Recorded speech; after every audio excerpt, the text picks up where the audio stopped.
Bonjour, Olivier Garcin, podologue sur Chamonix.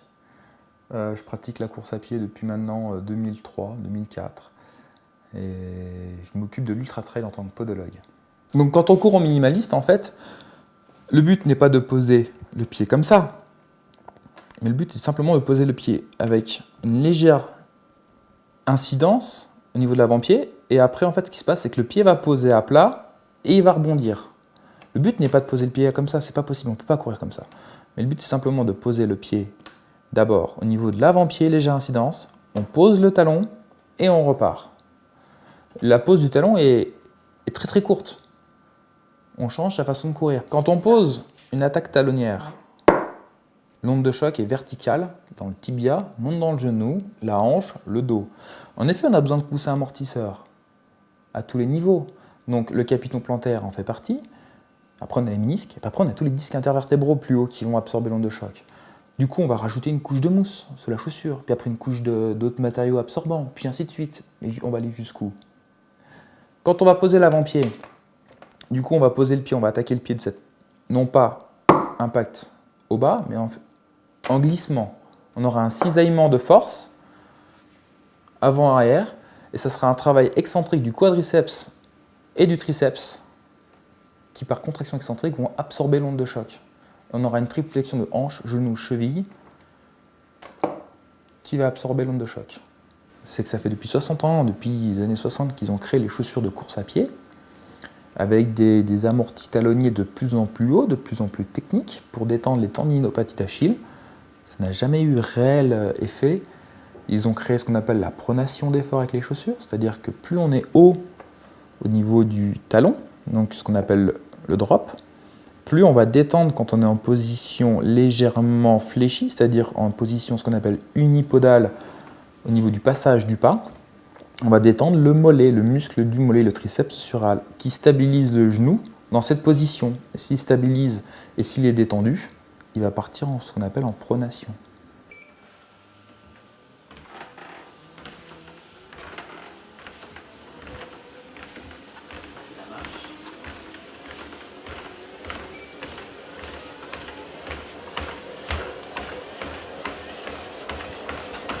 Donc là, en fait, on n'a qu'une pose avant-pied. On n'a qu'une pose avant-pied, on ne pose pas le talon.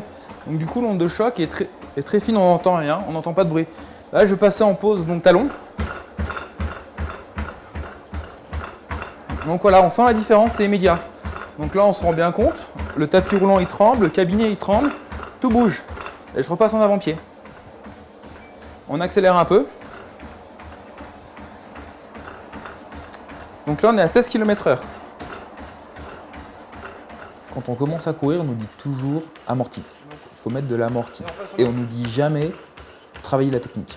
Et en fait, c'est pas une révolution en soi, c'est simplement un travail de technique de la course à pied. La course à pied, c'est trop. Quand on commence à courir, il faut acheter des chaussures amortissantes. Alors que quand on fait n'importe quel sport, on apprend la technique. On prend des cours pour apprendre une technique. En ski, on apprend la technique. Au judo, on apprend à rouler. Et ben en course à pied, on apprend à mettre de l'amorti.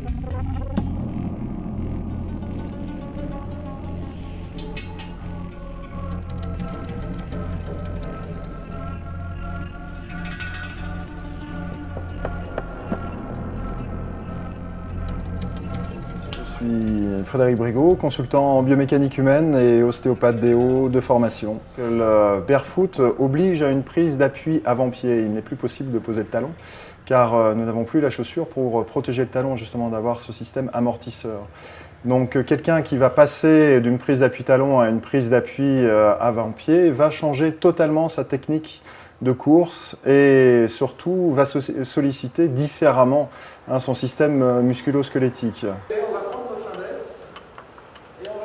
J'essaye d'avoir un discours assez simple pour que ça puisse passer auprès de tout le monde. Je vais expliquer simplement quels sont les muscles qui sont utilisés lors d'une course d'appui, prise d'appui talon, et lors d'une course d'appui, prise d'appui avant-pied, où on voit justement cette sollicitation accrue au niveau du mollet, et le fait que l'avant-pied va supporter l'ensemble de la charge depuis l'amortissement jusqu'à la propulsion. Un des avantages Une fois qu'on a le système musculo-squelettique qui est adapté, c'est notamment l'absorption de l'onde de choc lors de la prise d'appui. On a ce qu'on appelle la force de réaction au sol qu'on va subir. Eh bien, celle-ci est nettement mieux amortie par une prise d'appui avant-pied que par une prise d'appui talon. Il existe de nombreuses vidéos sur Internet où on peut voir justement sur des tapis de force ce qui se passe lors d'une prise d'appui talon et une prise d'appui avant-pied. On voit lors de la prise d'appui talon un impact important qui se transmet sur toute la jambe. Et puis l'autre problème, c'est qu'une personne qui court avec une prise d'appui talon va venir prendre appui avec jambes tendues. Ça veut dire qu'elle l'impact, qu'elle emboîte toutes ces articulations qui sont tendues et ça ne permet pas justement cet amortissement. Tandis que la prise d'appui avant-pied, on a une prise d'appui qui se situe au niveau de la hanche, à la verticale de la hanche, avec une jambe qui se trouve en légère triple flexion et qui va amortir nettement plus facilement cette onde de choc. Moi, je m'appelle Corinne Favre, donc je fais de la course de montagne, donc du trail depuis quasi 22 ans maintenant. Donc j'ai 42 ans, j'ai commencé, j'avais 20 ans. Je suis un peu une des pionnières de cette activité de longue distance en montagne. Puis bon, j'ai perduré dans le temps, donc ça c'est pas mal, parce qu'il y en a beaucoup qui ont déjà arrêté de ma génération. Et puis c'est vrai que bon, moi au niveau course, au niveau prise d'appui et tout ça, c'est vrai que moi je suis quelqu'un qui, je suis très en pointe dans tout ce qui est montée, donc j'ai tendance à être un petit peu sur les plats et tout ça, plutôt le pied à plat, enfin j'ai pas vraiment de... Et voilà, donc j'ai découvert avec Frédéric cette nouvelle technique et puis je pense que ça apporte un plus aux coureurs à pied, ça évite beaucoup de blessures. L'avantage qu'a Corinne, c'est en la filmant hier, notamment en montée, on voit qu'elle a déjà une prise d'appui avant-pied. Donc comme elle fait énormément de courses en montagne, elle a déjà un mollet qui est adapté à un certain type de contraintes. Disons que pour moi, j'ai l'impression que déjà, je l'ai travaillé avec lui mercredi, je l'ai retravaillé un petit peu ces jours-ci. Déjà, ça m'apporte beaucoup.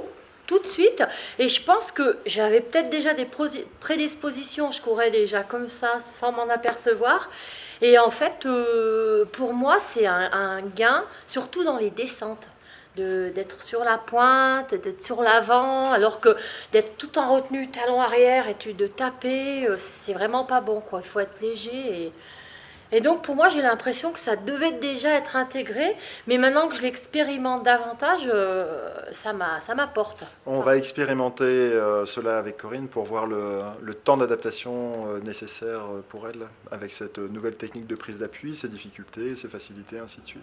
Ouais. Je dois faire mes devoirs, je dois faire 3 fois 10 minutes, 3 fois par semaine sur le stade, pieds nus.